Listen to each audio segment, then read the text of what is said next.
Alô. Boa noite, irmãos. Eu sou o Nando, líder do Geração Atos. Oi, Nando. Legal, nunca tinha falado assim, legal, viu? Oi. Ei. Nada? Estamos chegando no fim do ano. Fiquei sabendo esses dias que o Papai Noel chegou no Iguatemi. Não sei se você foi. Vamos equipe. Mas é sinal de que o fim do ano chegou. E as promoções também. Você pode comprar tudo agora e só pagar em dezembro do ano que vem. Grandes promoções, tudo para estimular o consumo. Descontos, sorteios. Só que nessa história de sorteio, cara, eu nunca entro. Eu já tomei uma decisão comigo e com Deus. Eu não entro nesse negócio de sorteio. Não é porque eu não acho que sorteio seja coisa de crente, é pecado. Não exatamente por isso. Mas é porque eu devo ser o cara mais azarado que existe. Porque eu nunca ganhei nada. Nenhum sorteio, de nada. Pode ficar sem vergonha, mas aqui, gostaria de saber, quantos aqui já foram sorteados em alguma coisa assim? Rapaz, eu sou azarado, né? Eu duvidava, mas agora eu tenho certeza, eu sou realmente muito azarado. Alguém aqui já foi sorteado numa viagem completa a Fernando de Noronha, com direito a acompanhante? É o tema? Cara, tem um ali! Rapaz, é sortudo, viu? Alguém já foi sorteado com um carro 0 km? Cadê? Rapaz! Amém! Aleluia! Cara, não acredito, eu sou azarado, viu? Quem aqui já foi sorteado nos 100 mil do Extra? Lembra? O Extra tá fazendo uma promoção aí no sorteio. Eu não entro não, minha esposa que entrou, porque eu sou azarado. Na verdade, eu nem tento mais, porque às vezes eu acho que é tudo armação, porque eu nunca fui sorteado em nada na vida, gente. Nada. Nunca ganhei nada. Nem mesmo sorteio para dar uma volta na Topic 55.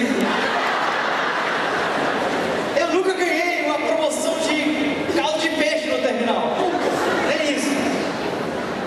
Nem isso. Você já ouviu falar da Lei de Murphy? Lembra da Lei de Murphy? Lei de Murphy diz o seguinte: se alguma coisa pode dar errado, certamente dará. E mais, dará errado da pior maneira, no pior momento e do modo que cause o maior dano possível. Essa é a Lei de Murphy. Você duvida? Vou fazer aqui algumas declarações. Quero ver se você não se identifica com elas. Presta bem atenção. São alguns pressupostos da Lei de Murphy. Mesmo o objeto mais inanimado tem movimento suficiente para ficar na sua frente e provocar uma canelada. Não é verdade? Entregas de caminhão, que normalmente levam um dia, levarão 5 quando você depender da entrega. A probabilidade do pão cair com o lado da manteiga virado para baixo é proporcional ao valor do carpete. Como se trata de namoro, todos os bons partidos já foram capturados. Sorte ou azar? Quanto mais você gosta de alguém, mais essa pessoa fica longe de você. A fila do lado do supermercado sempre anda mais rápido. Você sempre encontra aquilo que não está procurando. Para conseguir um empréstimo, é fundamental você provar que não precisa de empréstimo. Amigos vão e vêm, os inimigos ficam. Quando você diz com o número errado, nunca dá o culpado.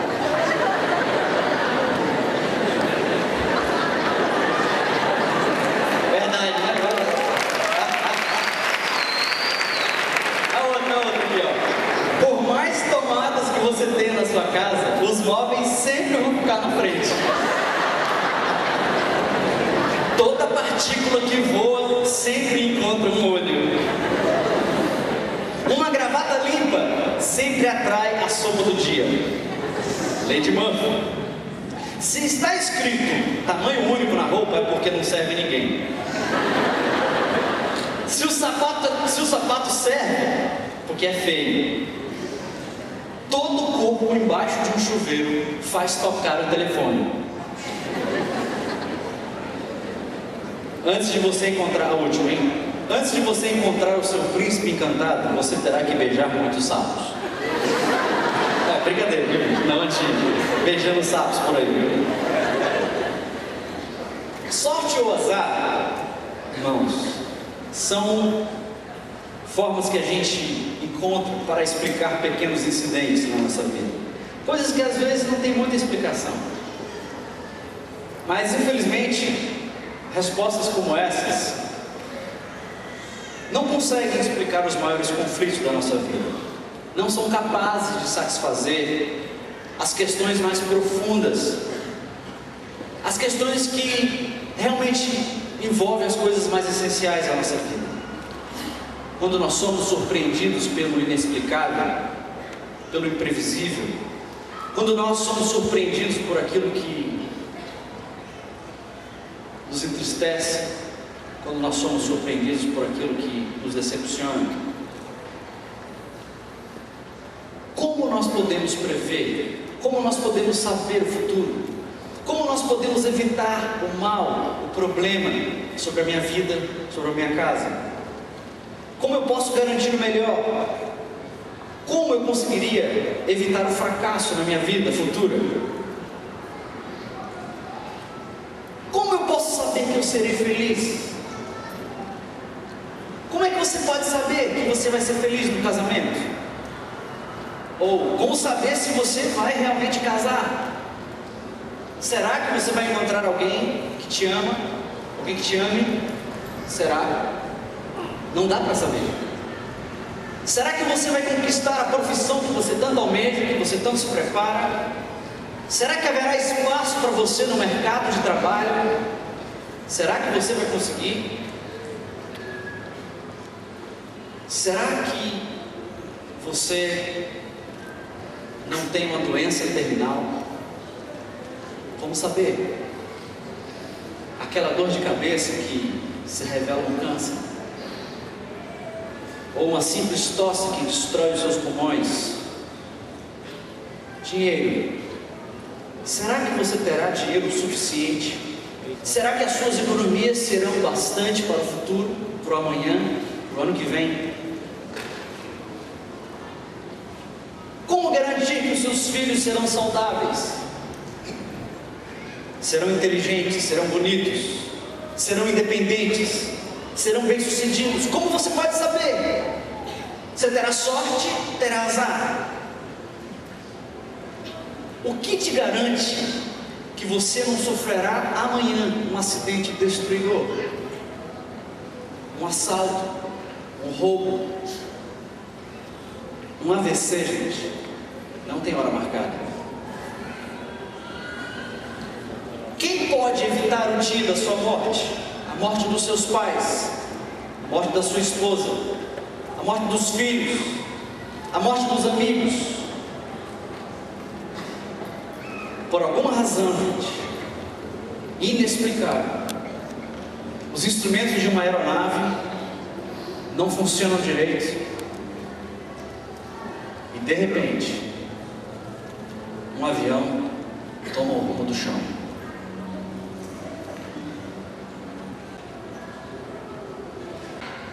Com pessoas mais próximas, menos próximas, desastres, coisas terríveis que nos deixam perplexos, revoltados, angustiados. Podem ser várias nossas respostas, várias nossas reações diante do caos da vida, da confusão da vida, das coisas quando não funcionam como a gente esperava. A primeira opção é: você pode ignorar as coisas, você pode fazer de conta que não aconteceu, que não está acontecendo. Mude de assunto, feche os olhos, não olhe para o sofrimento alheio, não considere, não interessa. Afinal de contas, nós somos meramente frutos do acaso. Estamos aqui por acaso, tudo pode acontecer, qualquer coisa. Nós não temos controle nenhum sobre a nossa vida. Nós estamos entregues ao acaso. A melhor coisa a fazer então é curtir a vida. Afinal de contas, não há nenhum propósito na vida. Diante do problema, diante da luta, diante da confusão, diante da dor, diante das coisas que não acontecem como esperávamos, ou daquilo que acontece da forma que não planejamos, somos pegos de surpresa. E a primeira reação é: somos frutos do acaso. Tudo é mero acontecimento sem nenhum sentido e significado. Você e eu somos tão importantes quanto uma pedra, tão importantes quanto uma árvore, um mosquito. Desfrute a vida e morra então. Se a vida é um emaranhado de acidentes ao acaso, ninguém se importa mesmo. Você é um acidente. Não existe nenhum propósito. Tanto faz existir ou não existir. Uma postura de indiferença diante do problema, da luta, da angústia. Uma outra opção é: aproveite enquanto você pode. Curta a vida enquanto você a tem. Porque a qualquer momento pode acontecer um desastre. Não pare para pensar na vida. Não pare para planejar. Divirta-se o quanto puder. Curta tudo que você conseguir. Coma tudo que você puder comer. Beba tudo que você aguentar beber. Ganhe o máximo. Porque sua vida pode acabar a qualquer momento. Consuma tudo que você puder, porque um dia você vai ser consumido também.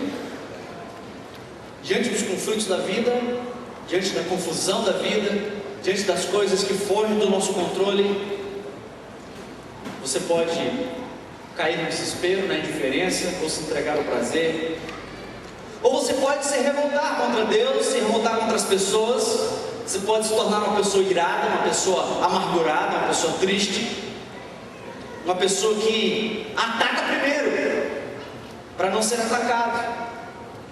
Saia então da minha frente, empurre as pessoas, trapaceie-os, suborne, sabote, minta, manipule. O importante na sua vida é levar vantagem em tudo, porque a qualquer momento o jogo pode acabar. A qualquer momento o desastre, a angústia, o problema pode cair sobre a sua vida. Então, o mundo é dos espertos. Vá na frente, conquiste primeiro. Você precisa levar vantagem em tudo. É uma das formas de nós encararmos a vida, encararmos os grandes problemas da vida ou as coisas menores também. O desafio da segunda-feira é encarar o chefe, encarar um relacionamento, um filho difícil, uma tarefa complicada, uma prova complicada que eu não sei, diante da perplexidade, diante das coisas maiores ou menores, seja um desastre de avião, ou seja um pneu furado, seja um dinheiro que não vem, seja uma doença que foi recém-descoberta. Como é que você reage diante do imprevisível da vida? Uma outra opção muito comum é: cara, relaxa, fique zen. Entre em contato com o universo. Só. Entendeu? Busque nos astros, no horóscopo, nos búzios aí, ó, nas cartas, na quiromancia, descobrir o futuro, saber o que vai acontecer, conseguir se preparar para o imprevisível. Previsões, bruxaria, mandingas, simpatias, figas. Tudo isso, irmãos, são formas que o ser humano arranjou por si só para explicar o inexplicável, para se preparar para o mistério, para entender o que está oculto. E a opção mais comum é: seja cético. Só acredite no que a razão puder comprovar. Só acredite naquilo que a ciência puder comprovar. Seja cult, seja intelectualizado.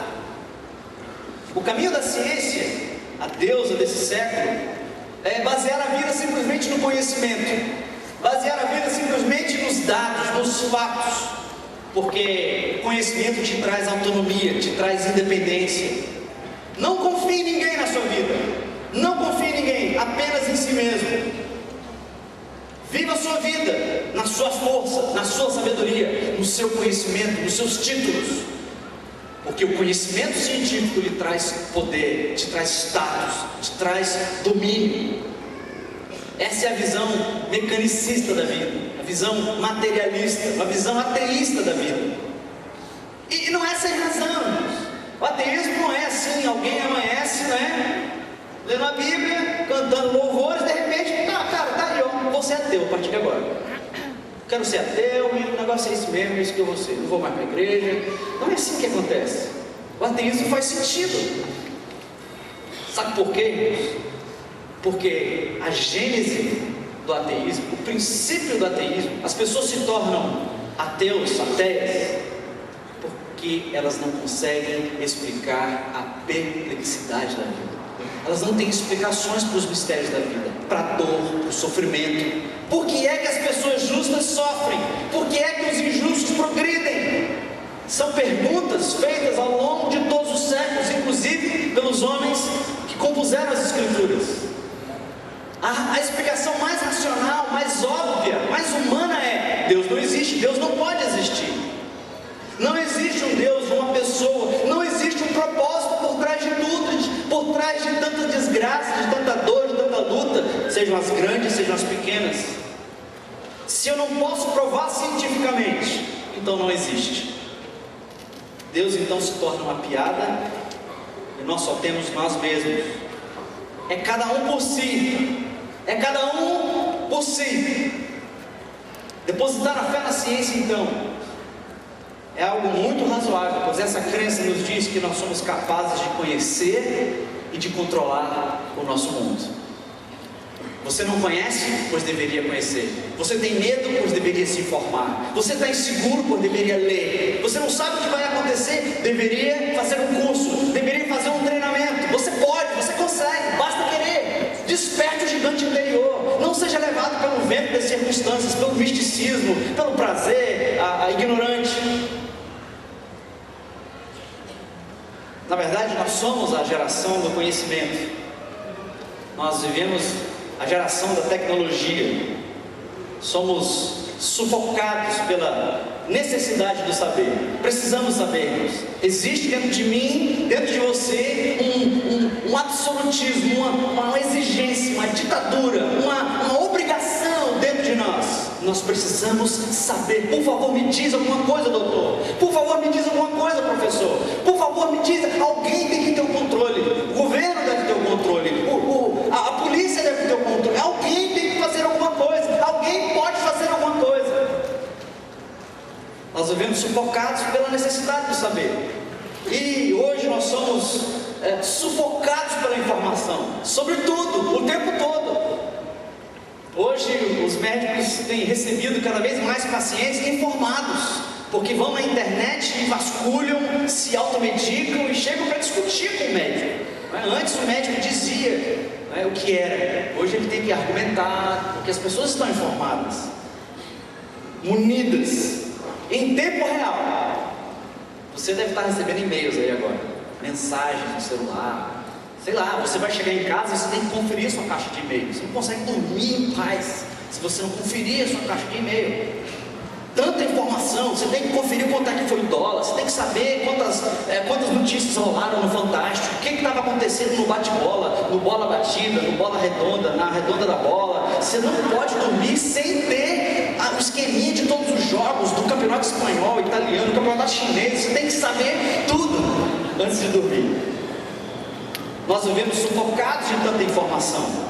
Televisão, internet, celular, e-mail, rádio, palm tops, notebook, e agora tudo sem fio. Você está plugado o tempo todo. Legal, bacana, joia, muito importante, nada ruim nisso necessariamente. Mas isso reflete também, irmãos, a exigência que nós temos de saber todas as coisas. Nós somos adoradores do conhecimento, porque o conhecimento nos dá poder.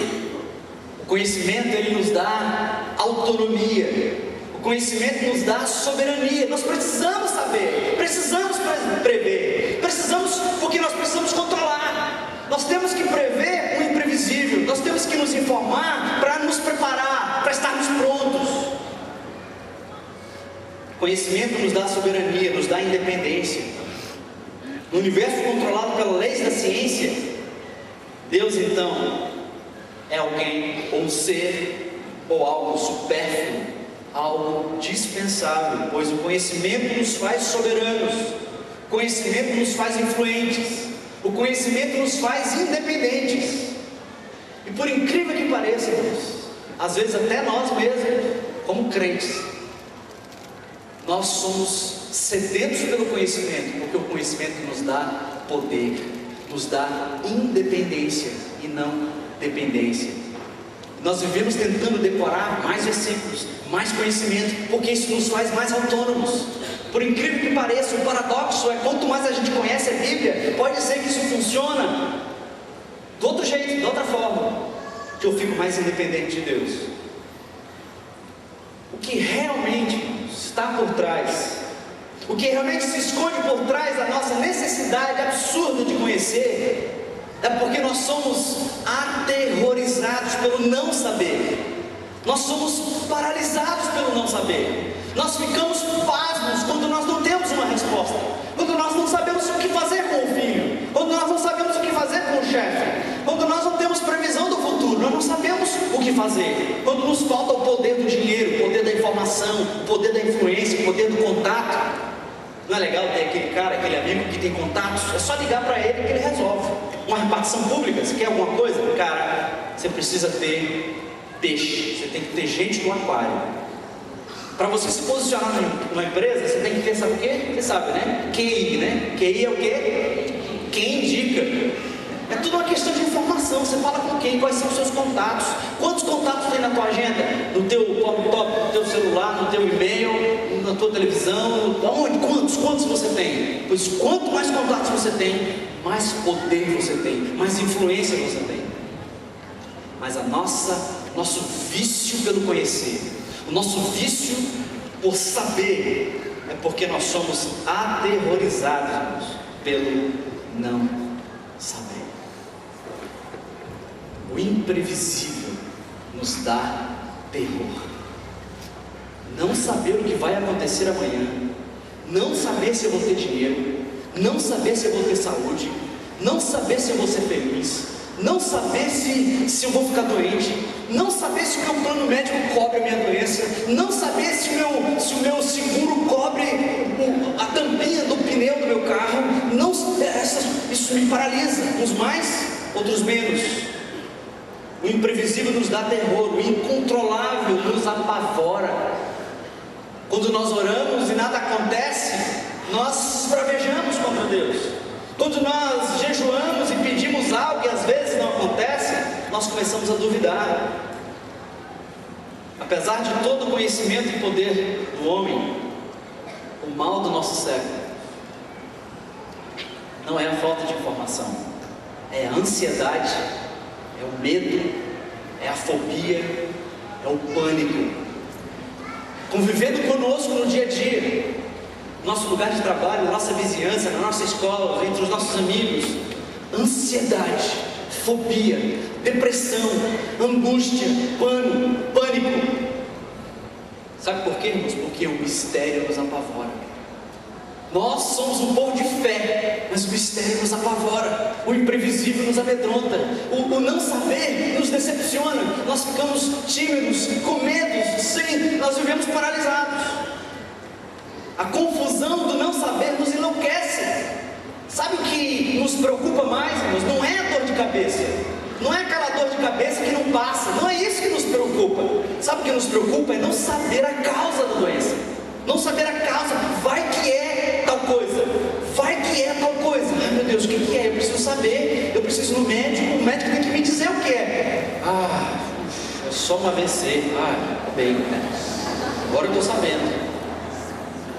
Desculpe o humor negro, mas o que nos angustia quando o filho está com febre de madrugada, não é a febre, é o que isso significa. Eu preciso ligar para alguém, eu preciso ligar para o helicóptero, alguém tem que me ajudar, eu vou ligar para o 101, o 02, o 90, alguém tem que me explicar o que é, alguém tem que me dizer alguma coisa, porque eu não aguento não saber, eu não aguento o mistério. O que nos angustia, irmãos, não é a ausência do filho em casa, mas é não saber onde ele está.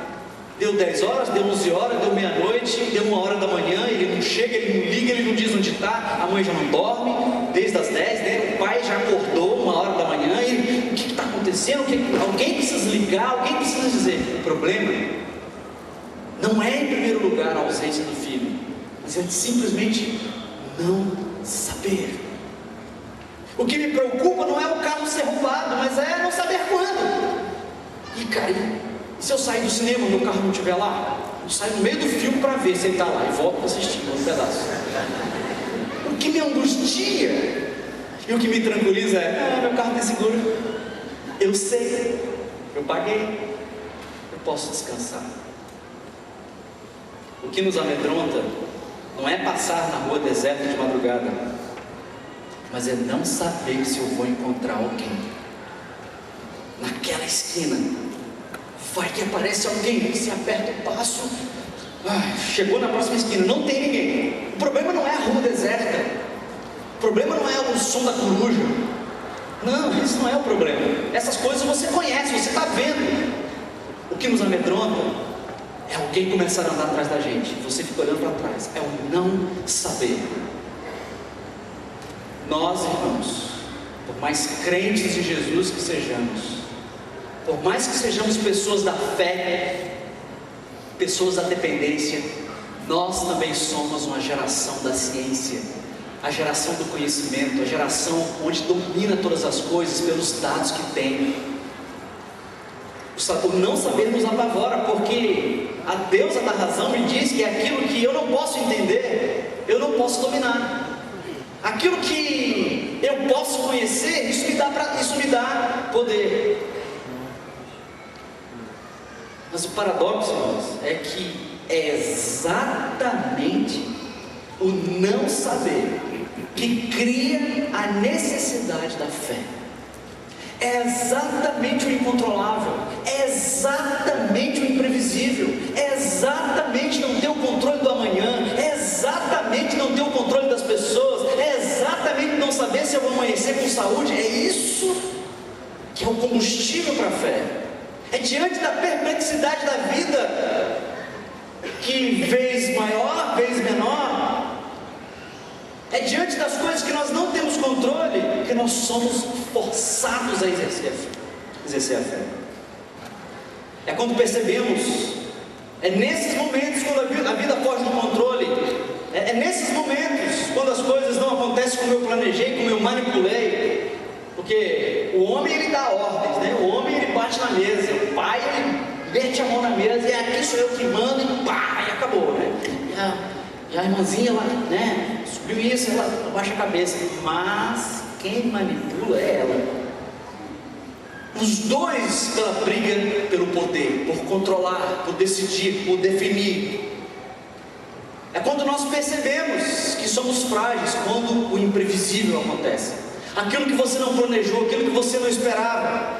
É nesses momentos que nós percebemos que nós não temos, irmãos, controle absolutamente nenhum sobre a nossa vida. Não temos controle sobre o nosso dinheiro. Seu dinheiro pode acabar da noite para o dia. Uma empresa vai à falência lá na Rússia, lá na China, e o teu salário não aumenta aqui. Um desastre acontece em alguém da família que drena suas economias. Todos nós aqui, irmãos, estamos suscetíveis, se já não estamos vivendo situações como essa, e nós fazemos de tudo para fugir dessas situações. Mas o que nós podemos ver, a dinâmica da fé, é que exatamente quando eu não tenho controle, eu sou forçado. Isso cria a necessidade da fé. É quando eu não tenho controle que eu vejo o quanto que eu sou frágil, quanto que a minha vida é efêmera, e o quanto que a nossa ciência é apenas uma ilusão soberba, que não resolve os conflitos, as questões mais importantes da vida. O grande paradoxo é que a confusão na vida torna a fé necessária. Não importa a sua idade, não importa a sua raça, não importa a sua cor, todos nós precisamos de fé para viver. Todos nós. Você vai exercer fé de alguma forma, seja até no seu ateísmo, você precisa exercer fé, você precisa de algo que traga uma explicação, você precisa buscar força em alguma coisa, nem que seja em você mesmo. A questão não é se você tem fé ou não tem fé, mas é em que você deposita a sua fé, em quem você deposita a sua fé. No fundo, então, irmãos, independente da sua idade, cor, sexo, religião e qualidade do cabelo, nós temos duas opções, dois fundamentos sobre os quais você vai depositar a sua fé. O caminho mais percorrido, mais comum, é a fé no que é visível, a fé no que é explicável.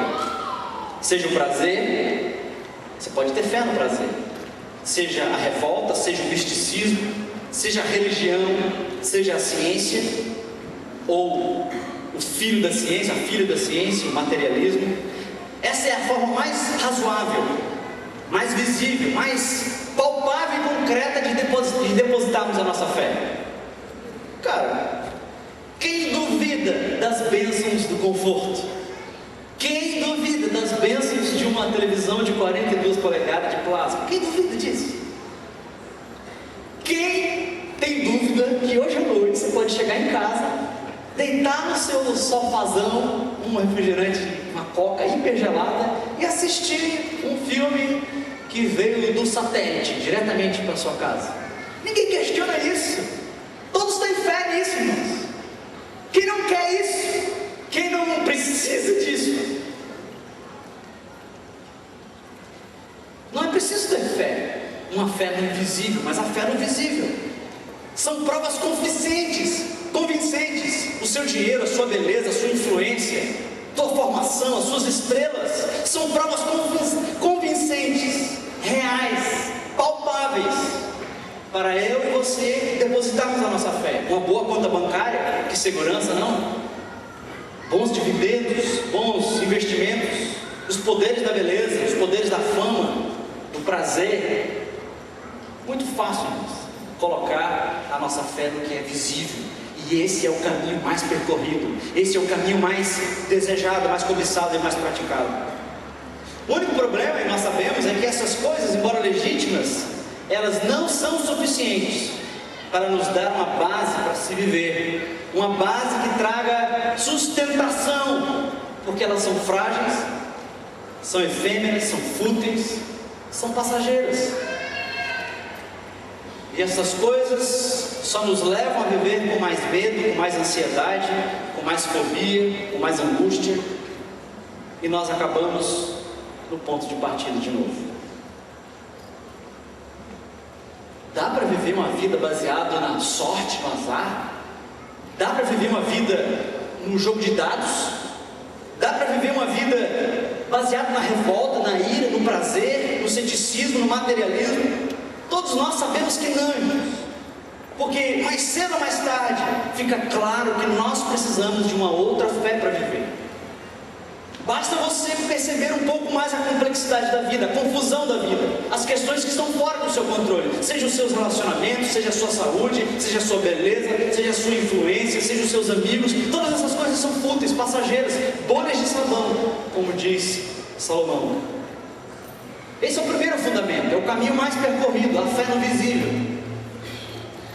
Mas existe também um outro fundamento, é o caminho menos percorrido, é a fé no que é invisível. E a decisão que nós temos que fazer hoje, irmãos, como crentes, pessoas que têm fé, é: você vai crer em que ou em quem? Em quem você deposita a sua fé para a vida? Onde você deposita a sua fé? Você vai confiar na razão humana ou no que Deus revelou sobre si mesmo? Você vai depositar a sua fé em quê? Na razão humana ou nas verdades, nos fatos e nas promessas de Deus? Onde você vai fundamentar a sua fé? Na criatura e na ciência ou no Criador? Só tem um problema: basear a nossa fé no conhecimento humano, isso é visível. Basear a nossa fé no que Deus disse, isso é invisível. Isso não é palpável, isso não é tangível cientificamente, materialmente. Hebreus capítulo 1, versículo 3 diz que Deus sustenta todas as coisas pela palavra do seu poder. Todas as coisas criadas, todas as coisas que existem, são sustentadas pela palavra de Deus, são sustentadas pelo poder criativo da palavra de Deus. Mateus 5,18 diz que os céus e a terra passarão, mas nem um i, nem um tio da palavra de Deus hão de passar até que tudo se cumpra. Onde você vai basear a sua fé? No que Deus disse, no que Ele se revelou, ou naquilo que a ciência, aquilo que o conhecimento nos dá? Um é uma fé falsa, um é uma fé frágil, um é uma fé humana, e o outro é a verdadeira fé. Hebreus capítulo 11, versículo 1, versículo 3. Se você tem a sua Bíblia, abre aí comigo. Hebreus capítulo 11.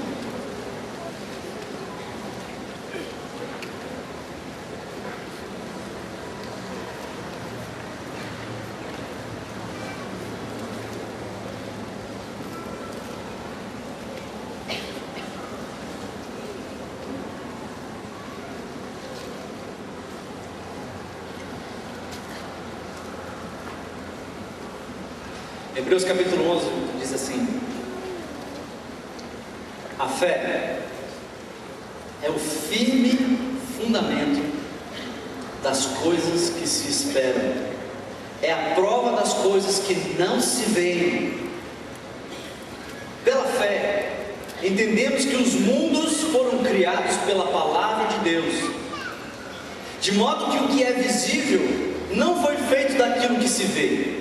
E versículo 3: sem fé é impossível agradar a Deus, porque é necessário que aquele que se aproxima de Deus creia que Ele existe. A fé é o firme fundamento das coisas que se esperam, a prova das coisas que não se veem. Pela fé entendemos que os mundos, o mundo físico, foi criado pela palavra de Deus, de modo que o visível não foi feito daquilo que se vê. Sem fé é simplesmente impossível agradar a Deus. Sem fé é impossível nós agradarmos a Deus. Sem fé é impossível nós adquirirmos um favor de Deus.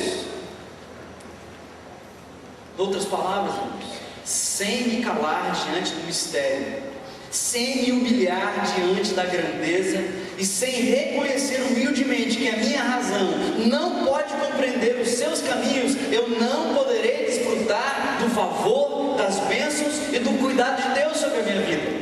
Se você se aproxima de Deus, se você parte desse pressuposto, você quer conhecer a Deus, você precisa partir do pressuposto da fé e não do pressuposto da ciência, não do pressuposto do conhecimento. Na outra versão que eu disse, a nossa maneira de encarar o que nós não podemos ver, fato fundamental da existência, é que a fé em Deus é o firme fundamento que faz a vida digna de ser vivida. É a nossa maneira de encarar o que nós não podemos ver. É a maneira de admitir que o que é visível, as coisas visíveis, foram feitas daquilo que é invisível. A maneira de eu entender, a maneira de eu conseguir explicar, a maneira de eu conseguir controlar, é não controlar. O ponto de partida que Hebreus coloca aqui, o ponto de partida que ele coloca em xeque o pressuposto da segurança da razão humana, que é o universo físico. A base da ciência é o universo físico, as coisas palpáveis, elas existem por si só, sempre existiram. O que a palavra de Deus está dizendo é: todas as coisas foram criadas pela palavra de Deus, a palavra criadora de Deus, a palavra criadora de Deus, invisível. O invisível deu existência ao visível. Isso destrói o principal edifício da ciência, que é a matéria, porque pela fé que nós entendemos que o mundo foi trazido à existência pela palavra de Deus. Você quer um mistério maior do que esse? Você quer exercer a sua fé mesmo para valer? Você quer ser um crente mesmo? Você quer ter uma fé viva, uma fé relevante? Pois o primeiro mistério, a primeira incógnita, o primeiro problema, o primeiro nó é: somente pela fé que nós podemos admitir que o invisível é que deu luz às coisas visíveis. São coisas que não têm explicação, irmãos.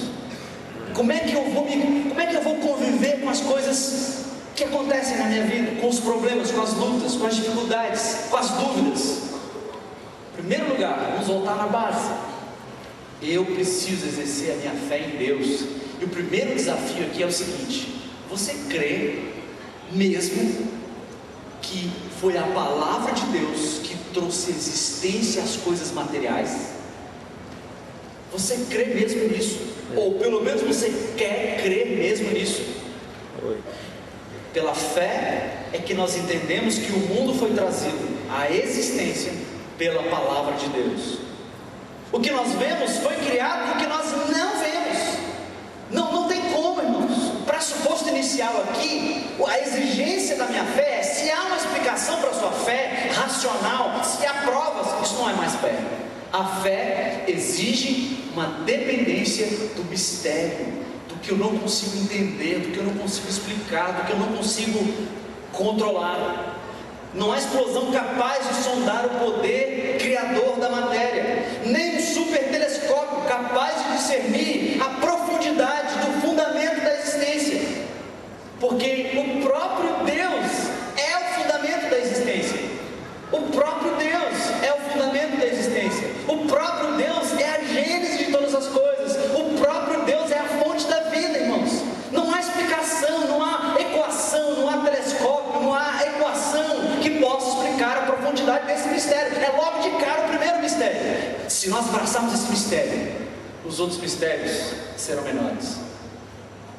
Atos 17, 26 a 28 diz assim: de um homem só, Deus fez todas as raças dos homens para habitarem por sobre a face da terra, determinando-lhes os tempos já antes ordenados e os limites da sua habitação, para que buscassem a Deus, como se porventura, tateando, pudessem achar, o qual todavia não está longe de cada um de nós, porque nele vivemos, nele nos movemos e nele nós existimos.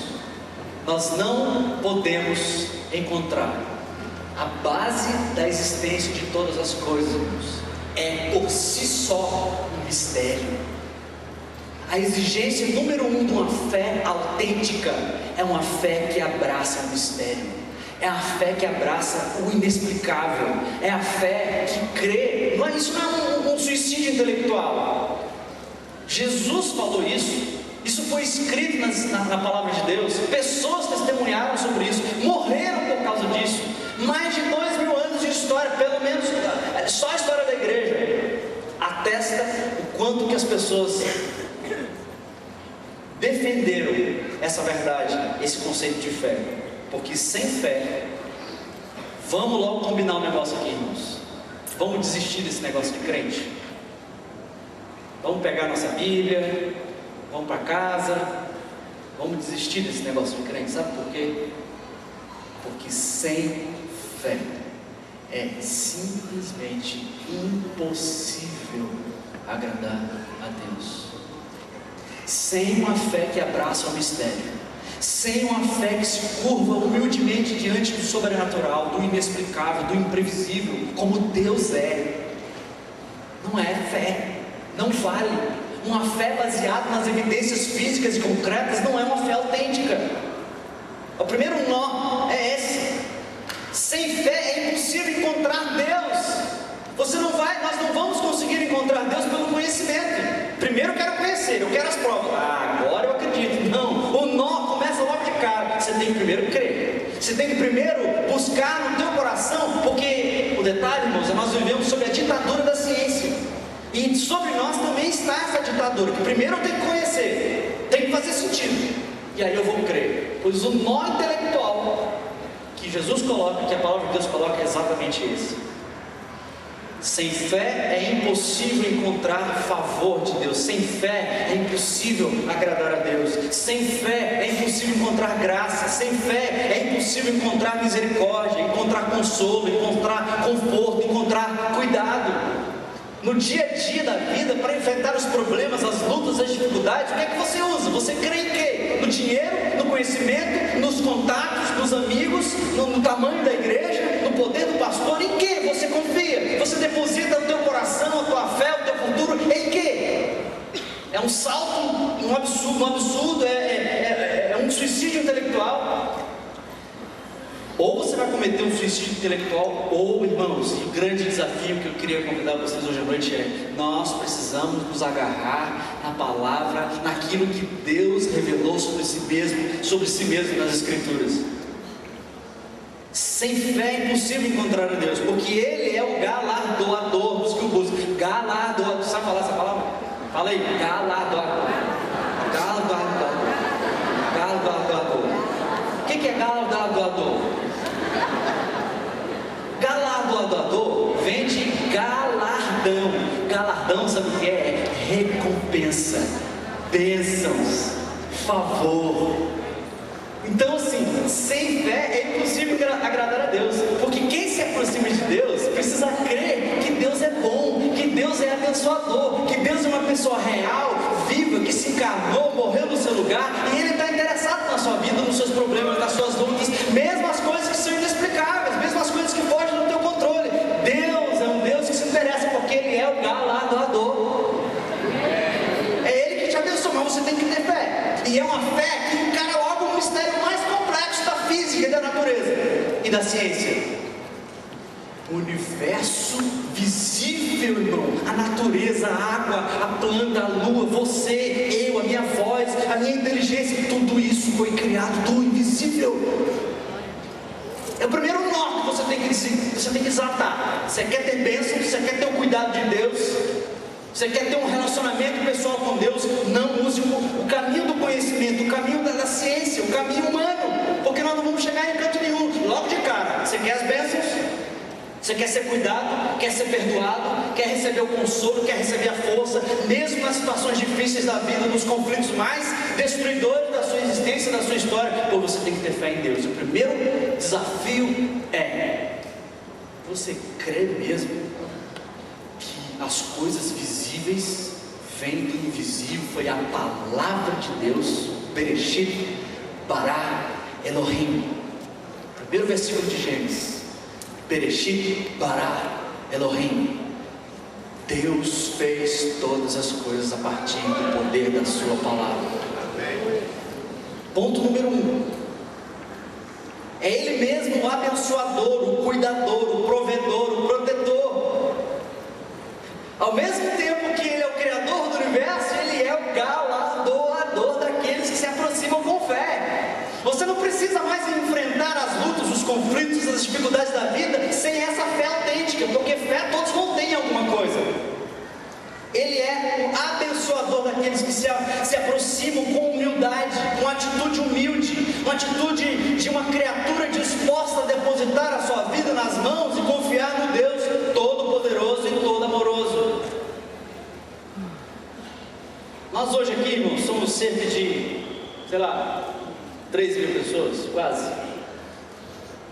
Certamente nós temos entre nós pessoas vivendo lutas terríveis, sentado do seu lado, talvez pessoas com dores, angústias, medos, conflitos, dilemas.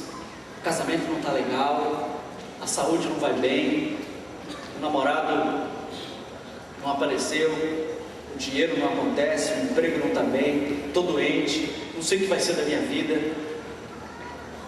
Uma multidão como essa aqui, irmãos, provavelmente nós temos muitas pessoas atribuladas com medo, frustradas, talvez vivendo uma crise de fé, talvez olhando para isso aí: cara, não acredito nesse negócio não, já acreditei, não deu em nada.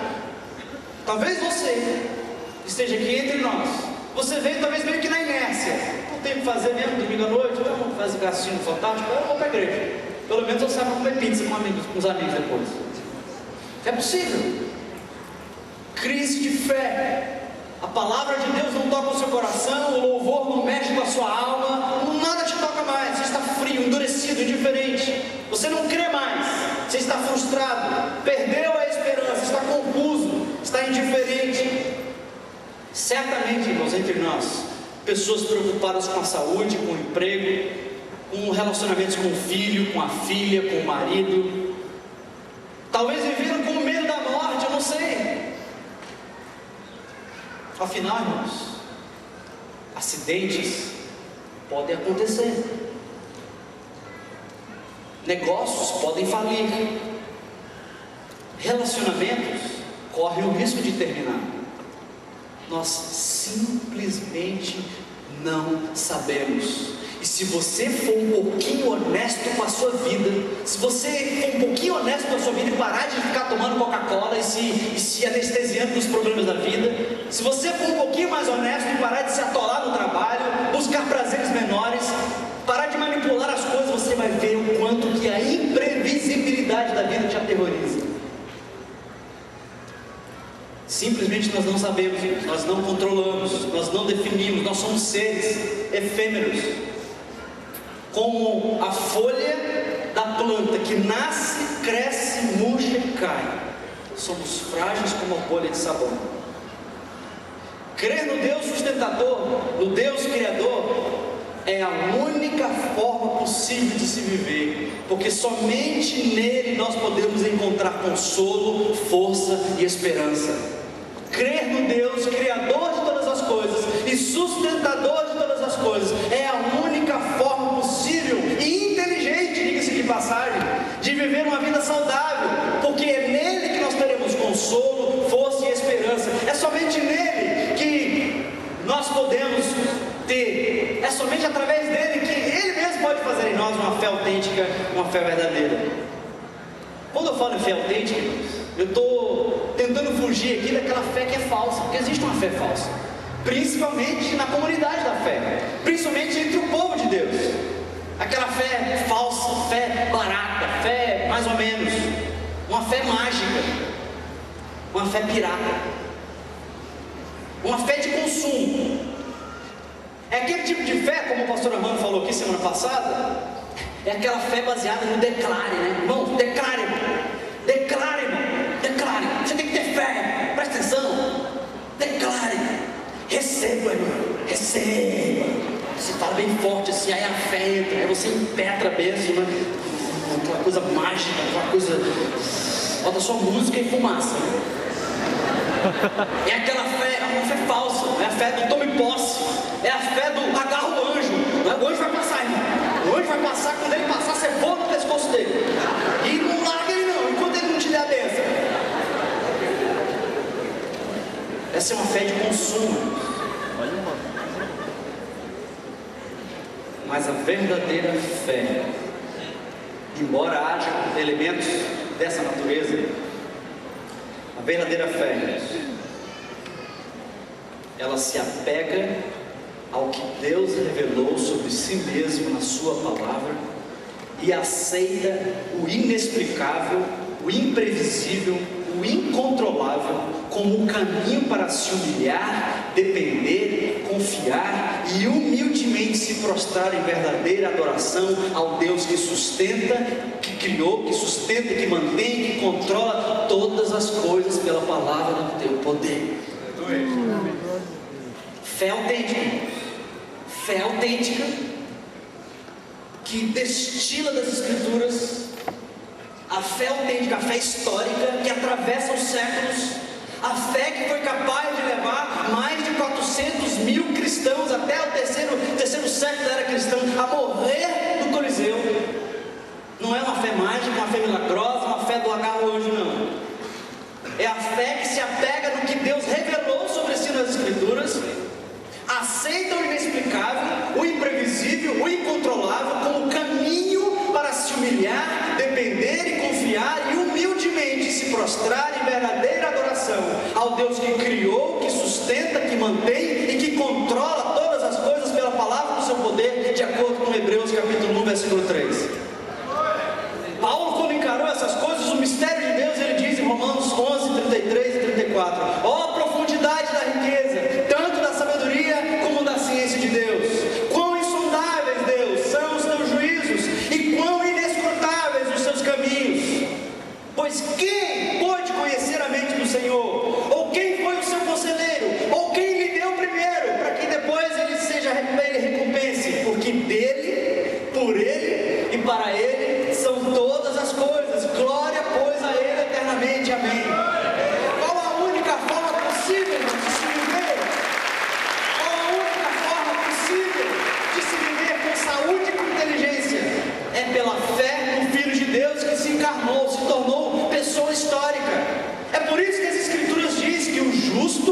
viverá pela sua fé. Ele será justificado pela sua fé e também será consolado, capacitado, fortificado a viver através da fé, não para resolver magicamente os seus problemas, mas para atravessar com poder, com esperança, com consolo as coisas imprevisíveis da vida.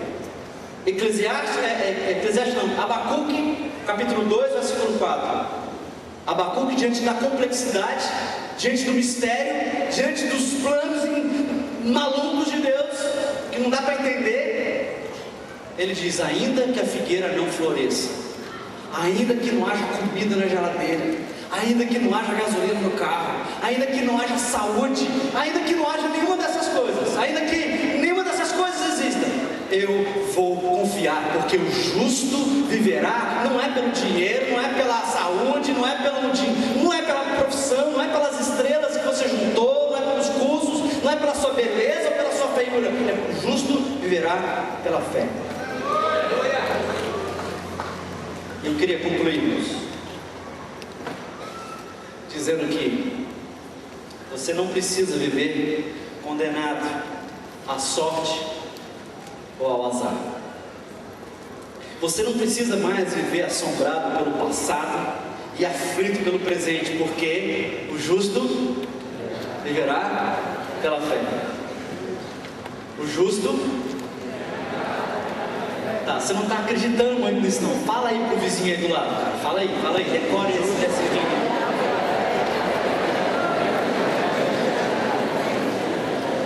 Ok, de novo, fala pro outro lado agora. Ok, 1, 2, 3, vamos falar bem alto. O justo viverá pela fé. O justo o quê? Quando eu falar o justo, você repete. Você hoje não precisa mais viver condenado à sorte ou ao azar, viver assombrado pelo passado e aflito no presente, porque o justo que é a fé, irmãos, a fé que se apega ao Deus que se revelou na sua palavra e aceita o inexplicável, o imprevisível, o incontrolável como um caminho para se humilhar, depender, confiar e humildemente se prostrar em verdadeira adoração. Romanos capítulo 8, versículo 28 diz assim: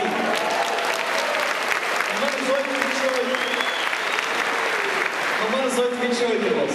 Olha só o que Deus diz. Olha só o que Deus diz. Olha só o que Deus revela na sua palavra. Todas as coisas cooperam para o bem daqueles que amam a Deus, dos que foram chamados segundo o seu propósito. O justo. Outra versão de Romanos 8, 28. Deus sempre está atuando para o bem daqueles que o amam. Cara, você vai correr para onde? Você vai depositar sua fé em quê? Outra versão: para aqueles que amam a Deus, todas as coisas trabalham juntas para o bem. Outra versão, se você não entendeu ainda, outra versão de Romanos 8, 28. Ele faz todas as coisas funcionarem juntas para o bem daqueles que o amam. Todas as coisas, cara. O teu passado, o teu presente, o teu futuro, os teus relacionamentos, a tua beleza, os teus amigos, os seus contatos, sua timidez, sua doença, seja lá o que for, põe no saco tudo isso aí. Deus está dizendo o seguinte, que todas as coisas Ele faz, Ele dirige, Ele orquestra para que todas essas coisas funcionem para o seu bem. Me dê uma alternativa. Como o apóstolo Pedro diz para Jesus: Senhor, para onde é que eu vou? Se tu tens as palavras de vida, para onde é que eu vou? Se o meu dinheiro ele acaba, a minha saúde termina, os meus filhos podem morrer, o meu emprego, a minha empresa vai falir, sei lá o que vai acontecer. E o que nós vamos nos agarrar, irmão?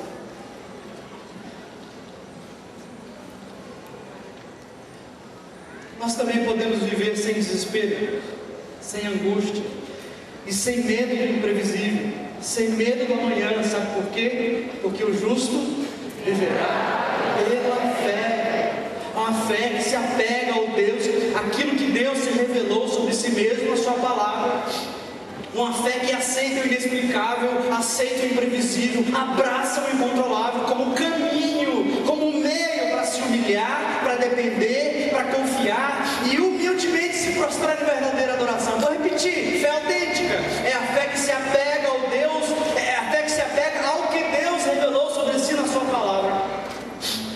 e aceitam o inexplicável, o imprevisível, o incontrolável, como um caminho para se humilhar, depender, confiar e humildemente se prostrar em verdadeira adoração. Jó capítulo 42, versículo 2. Depois de todo o sofrimento da sua vida, depois de tantos sonhos despedaçados, depois de relacionamentos partidos, saúde, riqueza, Jó no final do livro diz assim: Deus, eu bem sei que tudo podes, e nenhum dos teus planos podem ser frustrados. Eu te conhecia só de ouvir, mas agora os meus olhos te veem. Os meus olhos veem o invisível, o imprevisível, o incontrolável, porque eles não são acidentes do acaso, mas na verdade são maneiras que Deus, que por sinal tem tudo sob seu controle, se você não esqueceu disso, Ele usa o imprevisível para gerar humildade no meu coração arrogante e me fazer mais dependente dele. Para a maioria de nós, irmãos, talvez essas verdades já são conhecidas. Nós já ouvimos isso antes, nós já cantamos isso antes, nós já fomos impactados pela palavra. Mas à medida que o tempo passa, essas verdades caem no desuso, e nós acabamos não precisando mais viver pela fé, porque a gente confia na nossa força, na nossa beleza, nos nossos contatos, na nossa formação. Nós esquecemos dessas verdades. Nós esquecemos que o justo viverá pela fé, e nós voltamos a viver na nossa própria força, nosso próprio poder, nosso próprio conhecimento. E é por isso que às vezes Deus permite pequenas ou grandes turbulências na nossa vida, para nos lembrar que não existe outra forma para se viver de forma inteligente e saudável que não através da fé. Você tem medo do futuro? Eu tenho. Você tem medo do fracasso? Você tem medo da rejeição? Medo da morte? Eu queria só nos lembrar que o justo viverá pela fé. A fé que se apega ao que Deus revelou sobre si na sua palavra e aceita o inexplicável, o imprevisível e o incontrolável como um caminho para se humilhar, depender, confiar e humildemente se prostrar em verdadeira adoração. Antes da gente terminar o nosso tempo aqui, eu queria convidar você para abrir a sua Bíblia. Nós vamos ler juntos Romanos capítulo 8. Vamos de pé. A gente está sem mídia aqui. Você lê aí na sua versão, do jeito que der. Nós temos várias aqui. Mas olha só, mais uma pérola da revelação do caráter de Deus para nós, aquilo no qual a gente deve se apegar. Romanos capítulo 8, versículo 35 até o versículo 39. Não vai dar para a gente fazer um coro aqui, mas pelas diversas versões, mas eu vou ler na minha, você lê na sua. Lê para si mesmo, tá? Fala para você ouvir, fala para o seu cônjuge ouvir. Leiam juntos, lê para o seu filho, chama o teu vizinho aí do lado. Não lê sozinho não, lê de forma que ele ouça. Romanos 8, 35 e 39. Quem nos separará do amor de Cristo? A tribulação, a angústia, a perseguição, a fome, a nudez, o perigo ou a espada? Mas em todas essas coisas somos mais que vencedores por meio daquele que nos amou. Dá um pulinho lá para frente, versículo 39 parece. Porque eu estou certo de que nem a morte, nem a vida, nem anjos, nem principados, nem coisas do presente,